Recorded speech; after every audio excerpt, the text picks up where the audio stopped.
முதல் விஷயம், பெருமாளை பொறுத்த வரைக்கும் இந்த அந்தணர், அந்தியர், ஆண், பெண் இதெல்லாம் எந்த வேறுபாடும் கிடையாது. பெருமாளை பொறுத்த வரைக்கும் எல்லாரும் அவருடைய குழந்தைகள், எல்லாரும் பெருமாளுக்கு ஒண்ணுதான். இப்ப பெருமாள் மேல நிறைய புஷ்பம் எல்லாம் சாத்துறோம் இல்லையா, அதாவது அதை எப்படி நாம் அப்புறப்படுத்துவது அப்படின்னு கேட்டிருக்கேன். இப்போதைக்கு உடனே ராமானுஜரையே, இந்த நிமிஷமே ராமானுஜரை உங்களது மானசீக ஆச்சாரியராக ஏற்றுக்கொள்ளுங்கள். அவர்தான் ஜெகதாச்சாரியர். அடியன் ராமானுஜதாசன், அடியன் ராமானுஜதாசன் என்று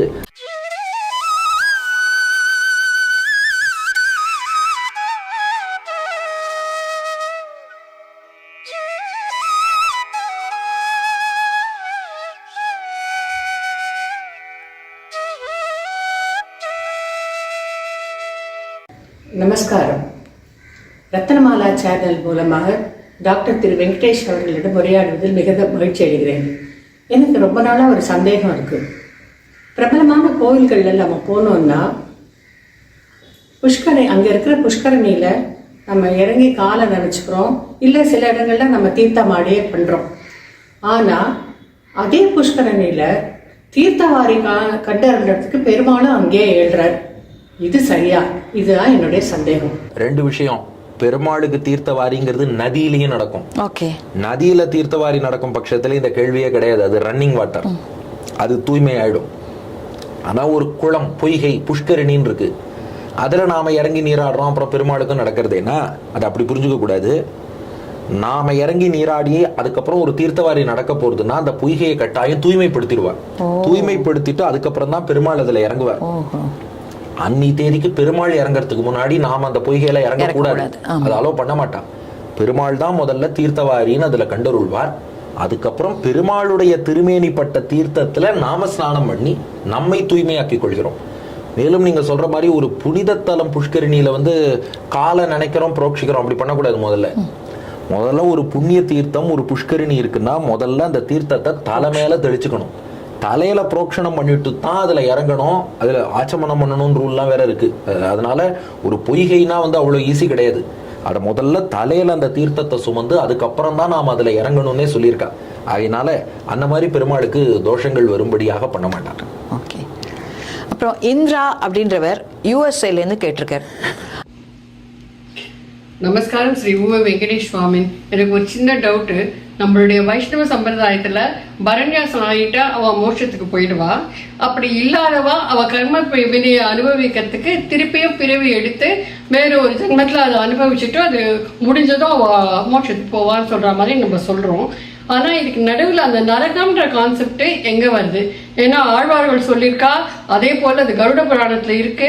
ரெண்டுலயும் அந்த நரகத்தை பத்தி நம்ம பேசுறோம். அந்த நரகத்தோட பொசிஷன்றது எங்க? இந்த ஆத்மா டிராவல் பண்ணும்போது அது அந்த நரகத்தோட பார்த்து வருமா? சாதாரணமா அவன் மோட்சத்துக்கு போகாத வாழ்க்கை இல்ல அவன் தான் அடுத்த பிறவி எடுத்து அந்த கர்மத்தை எல்லாம் கழிக்க போறான்னா நரகம் எதுக்கு? இதுக்கு கொஞ்சம் பதில் சொல்லுங்க. நன்றி. நல்ல கேள்வி. இவளுடைய கேள்வியின் சாராம்சம் என்னன்னா, ஒருத்தன் சரணாகதி பண்ணா எல்லா கர்மாவும் விடுபட்டு வைகுண்டம் போயிடுறான். இல்ல தப்பு பண்ணியிருக்கான்னா இங்கேயே இந்த ஜென்மத்திலயோ அதுக்கு அடுத்த ஜென்மத்திலயோ அவனுக்கு தண்டனைங்கிறது கிடைக்கிறது. இங்கேயே தண்டனை கொடுக்கலாம்னா தனியா ஒரு நரகம்ங்கிறது எதுக்கு அப்படிங்கறத தான் அவ கேட்கறா. இதை எப்படி புரிஞ்சுக்கணும்னா, ராமானுஜர் அழகா காமிச்சிருக்கார். குட்டி குட்டி தப்பும் நாம பண்ணுவோம், மீடியம் சைஸ் தப்பும் பண்ணுவோம், பெரிய சைஸ் தப்பும் பண்ணுவோம். ரொம்ப குட்டி தப்பு மனசால யாருக்கா தீங்கு நினைச்சான்னா பெருமாள் என்ன பண்றாராம், ஒரு கெட்ட கனவு ஒண்ணு கொடுப்பாராம். மனசால தானே தீங்கு நினைச்ச, ஒரு கெட்ட கனவு கொடுத்து பயமுறுத்துறார், அந்த பாவம் கழிஞ்சு கொடுத்து. மீடியம் சைஸ்ல தப்பு பண்ணியிருக்கான், இந்த பூமியில வாழ வச்சு அதுக்கான தண்டனையை கொடுத்துடுறார். அந்த மீடியம் சைஸ் தப்புக்கான தண்டனை கிடைச்சுடுறது. பெரிய சைஸா ஏதாவது தப்பு பண்ணான்னா அவனை இந்த பூமியில தண்டிக்கிறது மட்டும் போதாது, இந்த பெரிய சைஸ் தப்புக்கு ஒரு ஸ்பெஷல் தண்டனையாக அவனை ஒரு குறிப்பிட்ட நரகத்துக்கு அனுப்பி, அது கும்பி பாக்கம், அந்த கூப்பம், ரௌரவம், மகாரௌரவம், இது போன்ற ஒரு நரகத்துக்கு அனுப்பி அதுக்கான தண்டனைங்கிறது அவனுக்கு கிடைக்கிறதாம். அதனால இதை எப்படி புரிஞ்சுக்கணும்னா, உங்களுக்கு ஒரு சின்ன உதாரணம் சொல்றேன். நீங்க நிறைய ஃபிளைட்ல எல்லாம் போற, எவ்வளவோ நாடுகளுக்கெல்லாம் பயணிக்கிறீர்கள், உலக பிரசித்தி பெற்றவர்கள் நீங்கள். நம்ம ரத்னமாலா நேயர்கள் உலகெங்கும் இருக்கிறார்கள். தேங்க்யூ. இப்போ நீங்க அப்படி பயணம் மேற்கொள்ளும் போது கையில ஹேண்ட் லக்கேஜ் இருக்கும் இல்லையோ? ஆமா. அப்புறம் செக்இன் லக்கேஜ்னு ஒன்று இருக்கு. அது இன்னும் கொஞ்சம் நிறைய ட்ரெஸ் சாமான்லாம் எடுத்துன்னு போறதுக்கு. நிறைய லக்கேஜ் இருந்தா செக்இன் உண்டு, கம்மியா லக்கேஜ் இருந்தா ஹேண்ட் லக்கேஜ் மட்டும் லக்கேஜ்லயே போயிடலாம். போறோம். அதே போல கம்மியா பாப்பம் இருந்தா ஹேண்ட் லக்கேஜ் மாதிரி இங்கேயே அனுபவிச்சுக்கலாம். செக்இன் லக்கேஜ் அளவுக்கு பெரிய பாப்பம் பண்ணிருக்கான்னா செக்இன்ல தூக்கி அங்கதான் போடணுங்கிற மாதிரி நீ நரகத்துல தான் போய் பிறக்கணும். ஆனா அடுத்த கேள்வி ஒண்ணு கேட்பான், அதான் நரகத்துல தண்டனை அனுபவிச்சுட்டானே, அதுக்கப்புறம் எதுக்கு மறுபடியும் பிறவி எடுக்கணும்? கரெக்ட். அப்படின்னா செக்இன் லக்கேஜ் தான் எடுத்தாச்சே, ஹேண்ட் லக்கேஜையும் ஏன் எடுத்துக்கணும்? செக்இன் லக்கேஜ் கணக்கு தனி, அது அங்கேருந்து எடுத்துன்னு வந்துட்டோம். ஹேண்ட் லக்கேஜ்னு ஒன்று எடுத்துன்னு இருக்கோம் இல்லையா? அது போல சின்ன தப்புகளும் நிறைய பண்ணியிருக்கோம் இல்லையா? ஒரு குறிப்பிட்ட பெரிய தப்பு ஒரு பாப்ப மூட்டைக்கான தண்டனை தான் நரகத்துல கொடுக்கப்பட்டிருக்கு. நாம பண்ண கர்மாங்கிறது எவ்வளவு வரைக்கும் அளவு இல்லாம, அப்ப மிச்சமுள்ள கர்மாவுக்கெல்லாம் தண்டனை அனுபவிக்கணும். நான் இங்க பிறக்கணும். இது புண்ணியத்துக்கும் அப்படியே பொருத்திக்கோங்க. ஓகே. இப்போ குட்டி புண்ணியம் பண்ணியிருக்காருன்னு வச்சுக்கோங்க, நல்ல கனவு, கனவுல பணக்காரர் மாதிரி ஒரு கதை கேள்விப்பட்டிருக்கா? ஒருத்தர் வந்து இன்னொருத்தரை பார்த்து, ஆஹா உங்களை போல உண்டா, நீங்கள் எவ்வளவு பெரிய ஆளு, ஆஹா நீங்கள் பார்க்கும்போது எவ்வளவு ஸ்டைலா இருக்கீங்க. இவர் சொன்னாரா, டேய் இவருக்கு ஒரு 1000 ரூபா கொண்டு கொடு அப்படின்னார்.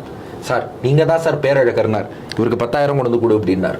சார் உங்களை போல இன்னொருத்தர் உலகத்திலே கிடையாதுன்னார். டேய் இவனுக்கு 1 லட்சம் கொடு அப்படின்ட்டு அவர் போயிட்டார். அவர் சார் 1000 இல்ல 10,000 இல்ல 1 லட்சமும் இல்லையேன்னு இவர் கேட்டார். நீ என்ன வாயால புகழ்ந்த, நானும் வாயால பணம் தரேன்னு சொன்ன, அவ்வளவுதான் போயிட்டு வந்துட்டேன். இது போல நீ மனசால ஏதாவது நல்லது நினைச்சியா, உனக்கு ஒரு நல்ல கனவு கொடுத்து பகவான் முடிச்சிருவான். அவ்வளவுதான். குட்டி புண்ணியத்துக்கு குட்டி பலன். கொஞ்சம் குட்டி குட்டி புண்ணியமா, அதாவது கொஞ்சம் மீடியம் சைஸ்ல ஏதாவது பண்ணிருக்கியா, வாழ்க்கையில ஒரு நல்லது சந்தோஷமா இருக்கும் ஒரு தருணத்தை கொடுத்து அதை முடிச்சிருவான். பெரிய புண்ணியம் பண்ணியிருக்கான், ஒரு பெரிய யாகம் பண்ணியிருக்கான், அல்லது பெரிய ஒரு நல்ல காரியம் பண்ணியிருக்கான், சொர்க்கத்துல இடம் கொடுத்து அந்த புண்ணியத்துக்கான பலனை அனுபவிச்சுக்கோன்னு பகவான் கொடுத்துட்றான். அப்போ புண்ணியத்துக்கும் அதே மாதிரி. இப்படி வச்சுக்கோங்களேன், இப்போ எல்லாரும் எக்ஸாம் எழுதுறான்னு வச்சுக்கோங்களேன், எல்லாருக்கும் சர்டிபிகேட் உண்டு. நல்ல மார்க் வாங்குறவனுக்கு சர்டிபிகேட்டும் உண்டு, கூடவே ஒரு மெடல் கொடுப்பா. சர்டிபிகேட் தான் கொடுத்துட்டே கூட மெடல் எதுக்குன்னா, அதுவா சர்டிபிகேட்டுங்கிறது மீடியம் புண்ணியத்துக்கு மீடியம் பலன் மாதிரி. இது பெருசா ஒண்ணு சாதிச்சிருக்க, அதுக்கு ஒரு மெடல். அது போலதான் சொர்க்கம். சொர்க்கம் போனதுனால எல்லா புண்ணிய பாப்பமும் தீர்ந்துருத்துன்னு அர்த்தம் இல்லை. குறிப்பிட்ட புண்ணியத்துக்காக சொர்க்கம் போயிருக்கான். அனுபவிச்சு முடிச்சதுக்கு அப்புறம் பழையபடி பூமியில பிறக்கணும். அதனால கர்மா என்பது அனாதி, அது எவ்வளவுங்கிறத அளக்கவும் முடியாது. அதை போக்கணும்னா பகவானால தான் போக்க முடியும். அந்த அளவுக்கு நிறைய கர்மாங்கிறது ரொம்ப நாளா நம்ம சேகரித்து வச்சிருக்கிறதுனால இவ்வளவுதான் கால்குலேட் பண்ண முடியாத அளவுக்கு அந்த கர்மா இருக்கு. ஸோ ஒரு மீடியம் சைஸ்ல இருக்குன்னா இங்க பிறந்து பிறந்து அனுபவிச்சு கழிச்சுக்கலாம். ரொம்ப ஜாஸ்தியா இருக்கிற புண்ணியத்தை அனுபவிக்க சொர்க்கம், ஜாஸ்தியா இருக்க பாப்பத்தை அனுபவிக்க நரகம். அதனாலேயே மொத்த கர்மாவும் தீராதுங்கிறதுனால மேற்கொண்டு பிறவி எடுக்கிறான். சரணாகதி பண்ணுவதுதான் இதற்கு தீர்வு. மொத்த கர்மாவையும் கழிச்சுட்டு வைகுண்டம் போயிடலாம்.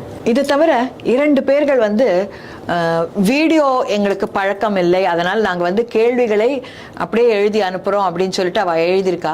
அந்த கேள்விகளுக்கும் தங்க சிரமம் பார்க்காம கொஞ்சம் பதில் சொல்லணும். பத்மாவதி அப்படின்றவர் ஒரு கேள்வி கேட்டிருக்கார். அவர் என்ன சொல்லிருக்கார், எனக்கு வந்து பெருமாள் மேல ரொம்ப ஈடுபாடு ஜாஸ்தி, நான் ஆனா ஒரு நான் பிராமின், எனக்கு வந்து சரணாகதி பண்ணிக்கணும்னு ஆசை, எனக்கு ஆச்சாரியர்கள் யாரும் இல்லை, நான் யாரை அணுகுவது, நான் எப்படி அதை பண்றது அப்படின்னு கேட்டிருக்கார். அவரே இன்னொரு உபகேள்வி ஒன்று கேட்டிருக்கார். இப்போ பெருமாள் மேல நிறைய புஷ்பம் எல்லாம் சாத்துறோம் இல்லையா, அதை நம்ம வந்து எப்படி அதை வந்து டிஸ்போஸ் பண்றது, அதாவது அதை எப்படி நாம் அப்புறப்படுத்துவது அப்படின்னும் கேட்டிருக்கார். ஓகே, முதல் விஷயம், பெருமாளை பொறுத்த வரைக்கும் இந்த அந்தணர், அந்தியர், ஆண், பெண் இதெல்லாம் எந்த வேறுபாடும் கிடையாது. பெருமாளை பொறுத்த வரைக்கும் எல்லாரும் அவருடைய குழந்தைகள், எல்லாரும் பெருமாளுக்கு ஒண்ணுதான். அதனால எல்லாரையும் பெருமாள் ஏத்துப்பார். நீங்க ஒரு நல்ல ஆச்சாரியனை, நிறைய ஆச்சாரிய புருஷர்கள், ராமானுஜரால் நியமிக்கப்பட்ட ஆச்சாரிய புருஷர்கள் எழுந்தருளி இருக்கா, ஜீயர் சுவாமிகளும் இருக்கா, கிரகஸ்தர்களும் இருக்கா. நீங்க அவசியம் யாராவது ஒரு ஆச்சாரிய புருஷரை அணுகி பஞ்சசம்ஸ்காரம், சமாசிரயம், ஞான அனுஷ்டானம் நிறைந்த ஆச்சாரியன் மூலம் சமாசிரயனம் அவசியம் பண்ணிக்கலாம், பஞ்சசம்ஸ்காரம் பெறலாம். இல்ல உடனே எங்க ஆச்சாரியன் யாருன்னு தெரியல அப்படின்னா இப்போதைக்கு உடனே ராமானுஜரையே, இந்த நிமிஷமே ராமானுஜரை உங்களது மானசீக ஆச்சாரியராக ஏற்றுக்கொள்ளுங்கள். அவர்தான் ஜெகதாச்சாரியர். அடியன் ராமானுஜதாசன், அடியன் ராமானுஜதாசன் என்று ராமானுஜருக்கு அடியவராக இருந்து அவர்கிட்ட பிரார்த்தனை பண்ணுங்கோ. உங்களுக்கு ரொம்ப சீக்கிரமே ஒரு ஆச்சாரியன் அனுகிரகம் கிடைக்கும்படி ராமானுஜரே அருள் புரிவார். சீக்கிரமா ஆச்சாரியனை ஆசிரியித்து பஞ்சசம்ஸ்காரம் பெற்று அந்த ஸ்ரீ வைஷ்ணவ தீட்சை பெறுவதற்காக உங்களுக்கு அடியேனும் உங்கள் சார்பில் பெருமாள்கிட்ட ஆச்சாரியன்ட்ட பிரார்த்தனை பண்ணிக்கிறேன். ரெண்டாவது, பெருமாளுடைய மாலை நம்ம டிஸ்போஸ்னு சொல்றதை விட விசர்ஜனம் எப்படி பண்றது? நாள் பெருமாளுக்கு சாத்தின மாலைகளை முதல்ல அவர்கிட்ட களைஞ்சதுக்கு அப்புறம் நம்ம தலைக்கு மேல சுமந்துக்கணும். ஏன்னா அது அவருடைய பிரசாதம், அதுல அவருடைய அனுகிரகம் இருக்கு. தலைமேல் சுமந்து கொண்டு அதுக்கப்புறம் ஜலத்துல தான் சேர்க்கணும். இப்போ ஜலத்துல உடனே சேர்க்க முடியலன்னா வீட்டுல அதுக்குன்னு ஒரு தனி பின், அதாவது மொத்த டஸ்ட்பின் இருக்கு பாருங்க, அதுல போட்டுறக்கூடாது. அது மொத்த குப்பையெல்லாம் அதுல இருக்கும். பெருமாளுக்குன்னு ஒரு தனி பின் வச்சுட்டு அந்த பின்ல பெருமாள்கிட்டேருந்து களைஞ்ச அந்த மாலைகளை எல்லாம் அதுல சேர்த்துடலாம். அதுக்கப்புறம் ஒரு கிணறோ குளமோ நதியோ அந்த ஜலத்துல விசர்ஜனம் பண்ணலாம்.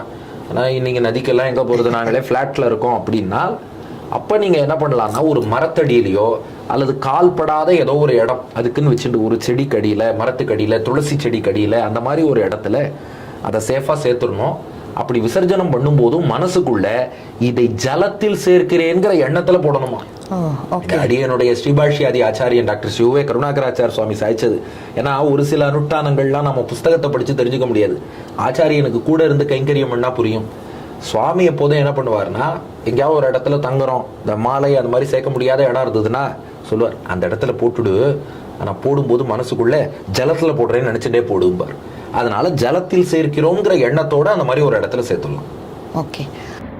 நான் ஹேமலதா சென்னையிலேருந்து பேசுகிறேன். இப்போ ஒரு ஆற்றுல 4 குழந்தைகள் இருக்காருனாக்கா 4 பேரும் வந்து அப்பா இதுவானதுக்கு அப்புறம் 4 பேரும் தனித்தனியா சிரார்த்தம் பண்ணலாமா, இல்ல எல்லாரும் சேர்ந்து தான் சிரார்த்தம் பண்ணணுமா? இப்போ 4 அண்ணா தம்பி இருக்கா, அவ தனித்தனி குடும்பத்துல இருக்கா, தனித்தனி அடுப்பு எரியறதுன்னா 4 பேரும் தனியா சிராத்தம் பண்றதுங்கிறது தான் வசதி. 4 பேரும் தனித்தனி, இதுதான் பெரிய அடியன் ஒன்றும் இதுல அத்தாரிட்டி கிடையாது, சாஸ்திரங்களும் பெரியவாளும் தான் அத்தாரிட்டி. அதனால 4 பேர் தனித்தனியா இருக்கான்னா அவாவா கிரகத்துல அவாவா தாயார் தகப்பனாருக்கு சிராத்தம் பண்றதுதான் வசதி. சொன்னா என்ன கேப்பா, அப்ப அப்பா எந்த வீட்டுக்கு போவார், 4 வீட்டுல சிராத்தம் பண்ண எங்க போவார் அப்படின்னா, அப்பாவே போறாருன்னு அர்த்தம் இல்ல. அவரு மோட்சமும் போயிருக்கலாம், இன்னொரு ஜென்மம் எடுத்திருக்கலாம். அவ சார்பில் பித்ரு தேவதைகள்ங்கிறவா தான் வரா. வசு ருத்ர ஆதித்ய வடிவிலான அந்த பித்ரு தேவதைகள் அவ கட்டாயம் எல்லா இடத்துக்கும் வந்து அனுகிரகம் பண்ணுவா. அதனால தனித்தனியா தான் பண்ணணும். ஒரே வீட்டுல இருக்கும் பட்சத்துல தான் சேர்ந்து பண்றது. ஒரே குடும்பமாவே அவ வாழ்ந்துட்டு இருக்கா, கூட்டு குடும்பம்னு சொன்னா சேர்ந்து மூத்தவர் பண்ணுவார், மற்றவாள்லாம் அசிஸ்ட் பண்ணுவார். அவாவா தனித்தனி கிரகம்னு வாழும்போது தனித்தனியா பண்றதுதான் வசதி. அதாவது இது எப்படி எதை வச்சு இதை பிரிக்கிறான்னா, அந்த காலத்துல எல்லாரும் திருமணத்தின் போது அக்னி வளர்க்கிறா இல்லையா, அந்த அக்னிங்கிறத அப்படியே அங்கேயே சமனம் பண்ணிட மாட்டா. தன் வாழ்நாள் பூர்த்தியா அதை ஆத்துக்கு எழுந்தருளை பண்ணிட்டு வந்து அக்னி உபாசனம் அல்லது அக்னிஹோத்திரம் பண்ணிட்டு வந்து இவருக்கான அந்திம சம்ஸ்காரம் அந்த அக்னிஹோத்திர அக்னி எல்லாம் பண்ணுவார். அப்போ ஒவ்வொருத்தரும் தனி வீடுன்னு போயிட்டா என்ன ஆகும், ஒருத்தருக்கும் தனித்தனி அக்னிஹோத்திர அக்னி இருக்கும் இல்லையா. அப்போ ஒரு ஹோமம்னு சிராதம் பண்றோம்னாலும் அவாவா தனித்தனியா தான் பண்ணணுங்கிறது பெரியோர்கள் ஏற்படுத்தி வச்ச விஷயம். இதுல ஒரு சின்ன என்னோட அபிப்பிராயத்தை சேர்த்து சொல்றேன். இப்போ சேர்ந்து பண்ணா அதனுடைய காஸ்ட் கொஞ்சம் நம்மளுக்கு கட்டுப்படி ஆறுது. தனித்தனியா பண்ணா ஒவ்வொருத்தருக்கும் தனித்தனியா வந்து இப்போ ஏன்னா இப்ப வந்து பித்ரு காரியங்கள்லாம் பண்றதுன்றது ரொம்ப ஒரு காஸ்ட்லியான விஷயமா நிறைய பேர் ஃபீல் பண்றா இல்லையா. அதனால கேக்குறேன் மேடம், ரொம்ப முக்கியமான ரெலவென்ட் கொஸ்டின் கேட்டிருக்கீங்க. நான் ஒன்னு சொல்லட்டுமா, 4 பேர் 4 வீடு கட்டினா எவ்வளவு காஸ்ட், ஒரே வீட்டுல 4 ஃபேமிலி இருந்தா எவ்வளவு காஸ்ட் சொல்லுங்க. கரெக்ட் தான். எது சீப்பர்? அப்புறம் ஏன் 4 வீடு கட்டுறோம்?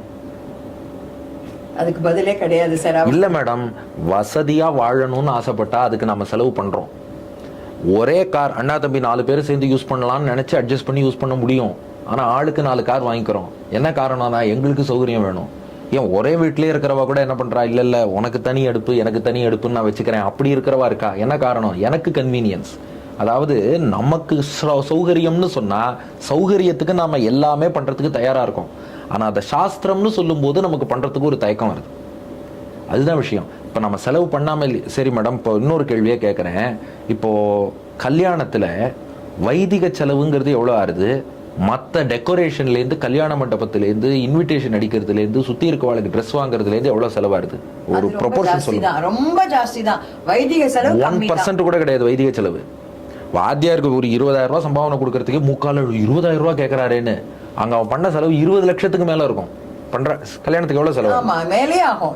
மேலேயே ஆறுது இல்ல. அப்போ இவ்வளவு செலவு பண்றது வேஸ்ட்னு நாம ஏன் யோசிக்கிறதே இல்லை? நான் இப்படியே கேட்கறேன், நீங்க வைதிகத்துக்கு கொடுக்கறது கூட அப்புறம் அந்த கல்யாணத்துக்கு செலவு பண்ண 20 லட்சத்தை அந்த பையன் பொண்ணு கிட்ட கொடுத்து அவ லைஃபாவது அதை வச்சு நல்லா வாழ்வாள்ல. எதுக்கு அது என்ன அந்த சங்கீதா மெஹந்தி எல்லாம் பண்ணி எவ்வளவு செலவு பண்றீங்க? அது பண்ணி என்ன கிடைச்சது? ஒரு கோவிலுக்கு போய் எல்லாரும் சேர்ந்து பெருமாளை சேவிக்கும் போது அதை விட பெரிய ஆனந்தம் கிடைக்குமே. இதுல நமக்கு என்ன கிடைச்சது? எதுவுமே கிடையாது. ஆனா அப்பெல்லாம் காசு செலவு பண்ணிட்டோம். ஆனா ஒரு வைதிக கர்மா, அதுவும் நம்ம பித்ருக்களுக்காக பண்றோம். நம்ம அப்பா அம்மா வந்து நமக்கு ஏதாவது செலவு பண்ணும்போது கணக்கு பார்த்தாளா? ஆனா அப்பா அம்மாவுக்கு பண்ணும்போது ஏன் அவர் எல்லாரும் சேர்ந்து பண்ணிட்டா கம்மியாகும், தனித்தனியா பண்ணா ஜாஸ்தி ஆகும், அப்படியே நாம யோசிக்கணும். சரிதானே? கண்டிப்பா கண்டிப்பா. அப்ப சாஸ்திரப்படி சொல்லியிருக்குன்னா பண்ணலாம். ரெண்டாவது வந்து அப்படி யாரும் வந்து இவ்வளவு செலவு பண்ணி தான் பண்ணணும்னு சொல்லலை. உங்களுக்கு வசதி அவாவா மனசாட்சிக்கு தெரியும் இல்லையா? அவாவா மனசாட்சிப்படி எப்படி பண்ண முடியுமோ அப்படி பண்ண வேண்டியதான். ஆனா சிராதத்துக்கு எதுவுமே ரீப்ளேஸ்மெண்ட் கிடையாது. நீங்க அனாதை இல்லத்துக்கு ஹெல்ப் பண்ணலாம், அன்னதானம் பண்ணலாம், மற்றதெல்லாமே பண்ணுங்க. அது சிராதத்தை ரீப்ளேஸ் பண்ண முடியாது. இதையும் பண்ணிட்டு அதையும் பண்ண வேண்டியதான். எனக்கு ஒரு சின்ன கேள்வி. இப்போ நம்ம நிறைய பிரபலமான கோயில்களுக்கெல்லாம் போறோம். நம்ம உப்பிலியப்பன் கோவில், திருப்பதி, ஸ்ரீரங்கம்லாம் போச்சு, அசாத்திய கும்பல். அங்க போன நெருக்கி தள்ளிண்டு அரை நிமிஷம் கூட நம்ம பெருமாளை வந்து மனசால இது பண்ணி சேவிக்கவே முடியறதில்ல. அப்படிப்பட்ட கோவில்களுக்கெல்லாம் போறதை விட்டுட்டு அருகில் இருக்கும் சில பல நல்ல கோவில்கள், ரொம்ப சேவாதிரிகள் இல்லாத கோவில்கள், ஏன் நிறைய திவ்ய இது பாத்தீங்கன்னாக்க பாடல் பெற்ற ஸ்தலங்கள், திவ்ய ஸ்தலங்களுக்கெல்லாம் நிறைய பேர் இந்த திருநாங்கூர் பக்கம்லாம் பாத்தீங்கன்னா சேவாதிரிகளே இல்லாத நிறைய கோவில்கள் இருக்கு. அந்த மாதிரி போய் பேசாம வேண்டுதெல்லாம் பண்ணிட்டு வந்துடலாமா அப்படின்னு ஒரு உங்களுக்கு கேள்வி. நல்ல கேள்வி. ஆனா ஒரு சின்ன சேஞ்ச், விட்டுட்டுன்னு சொன்னேன் பாருங்க, விட வேண்டாம். காஞ்சிக்கும் போகணும், திருமலைக்கும் போகணும், ஸ்ரீரங்கத்துக்கும் போகணும். ஆனா அதை விட முக்கியமா நம்ம கோவிலுக்கு போறது எதுக்குன்னா, நம்ம ஆச்சாரியர்கள் காட்டுறா உகந்தருளின நிலங்களிலே பிரவணராய், சுவாமி பிள்ளலோகாச்சாரியார் சாதிக்கிறார், உகந்தருளின நிலங்களிலே பிரவணராய் குணானுபவ கைங்கரியங்களே பொழுதுபோக்காக கொள்ளுகையும்னர். நம்ம கோவிலுக்கு போறது எதுக்குன்னா பெருமாளுடைய குணங்களை நல்லா அனுபவிக்கணும், கொஞ்சம் திருப்தியா பெருமாளுக்கு கைங்கரியம் பண்ணணும். அதனால பெருமாள் மகிழ்வதை பார்த்து நமக்கு வரக்கூடிய மனசாந்தி இருக்கே, அதை நல்லா அனுபவிக்கணும். அவரை சந்தோஷப்படுத்தத்தான் நம்ம கோவிலுக்கு போறோம். அது நமக்கு எங்க நன்னா கிடைக்கும்னா, ஏகாந்தமான ஒரு திருத்தலத்துக்கு போனோம்னா, இங்க நான் சீக்கிரம் போங்க, அவளுக்கும் கூட்டம் ஜாஸ்தியா இருக்கு, அவ என்ன பண்ணுவா, நம்மளையே ரொம்ப நேரம் நிக்க வச்சா நம்மளால பின்னாடி நிக்கிற எவ்வளவு பேர் இன்னும் ரொம்ப நேரம் காத்திருக்கும்படியாக இருக்கும். ஏகாந்தமா திருநாங்கூர்ல பெருமாள் காத்துட்டு இருக்கார், 11 வடிவத்துல இருக்கேன், வாடா நன்னா சேவிச்சுக்கோங்கிறார். நின்னா அரை மணி நேரமோ 1 மணி நேரமோ அவர் முன்னாடியே நன்னா நின்று அவர் திருமேனியை நன்னா தியானம் பண்ணி அனுபவிக்கிறதுக்கு நன்னா அனுபவிக்கலாம் இல்லையா? அதுவும் சௌகரியமா இருக்கும். காஞ்சி, திருப்பதினா கைங்கரியம் பண்ண எவ்வளவோ பேர் இருப்பா. ஸ்ரீரங்கம் அங்க இங்கன்னு போனா, திருநாங்கூர்ல நம் கைங்கரியத்தை எதிர்பார்த்து பெருமாள் காத்துட்டு இருப்பார். கொஞ்சம் அந்த கோவில் வெளிப்புறம்லாம் அசுத்தமா இருக்குடா, காஞ்ச இலையெல்லாம் சிந்தி கிடக்கு, கொஞ்சம் சுத்தம் பண்ணு, நாம போய் சுத்தம் பண்ணி கொடுக்கலாம், கைங்கரியம் பண்ணலாம். அப்போ அந்த குணானுபவத்துக்கும் கைங்கரியத்துக்கும் ஏகாந்தமான திருத்தலங்கள் தான் ரொம்ப நமக்கு அனுகூலமா இருக்கும். அதனால நிச்சயமா நீங்க சொன்னது வந்து ரொம்ப பெரிய விஷயம். அதுவும் உங்களை போல ரொம்ப பிரசித்தமானவா, நீங்க ரத்னமாலா சேனல் பார்க்காதவாளே இல்லை. நாம எந்த ஊர் போனாலும் மேடமோட பேசுறது நீங்க தானேன்னு உங்களை கிட்ட தான் அடி என்ன கேட்கறா. அப்படிப்பட்ட நீங்க உங்க மூலமாக பெரிய பெரிய வார்த்தைகள்லாம் சொல்றேன் சார். இல்ல மேடம், உங்களுடைய இல்ல உங்களுக்கு பெரிய பெரிய ஃபேன்ஸ் எல்லாம் இருக்கா. இப்ப திருநெல்வேலியில ஒரு டாக்டர் அவர் சொல்றாரு, மேடம் சூப்பரா கேள்வி கேட்கறாங்க, அதனாலதான் உங்க பதில்கள்லாம் எடுபடுறதுங்கிறார். Thank you sir. அந்த மாதிரி நீங்க வந்து இவ்வளவு தூரம் பிரசித்தமா உங்களை போல பப்ளிக்ல பிரபலமா இருக்கிறவா வந்து இந்த மாதிரி விஷயத்த சொல்றதுங்கிறது நிச்சயமா மக்களுக்கு ரீச் ஆகும். அதனால நிச்சயமாக இந்த ஏகாந்தமான கோவில்கள் பெருமாள் காத்துன்னு இருக்கார், நாம வந்து கைங்கரியம் பண்ணுவோமான்னு. அதுவும் அந்த பெருமாளுடைய பெருமையெல்லாம் எப்ப தெரிஞ்சதுன்னா கோவிட் சீசன்ல தான் எல்லாருக்கும் தெரிஞ்சுது.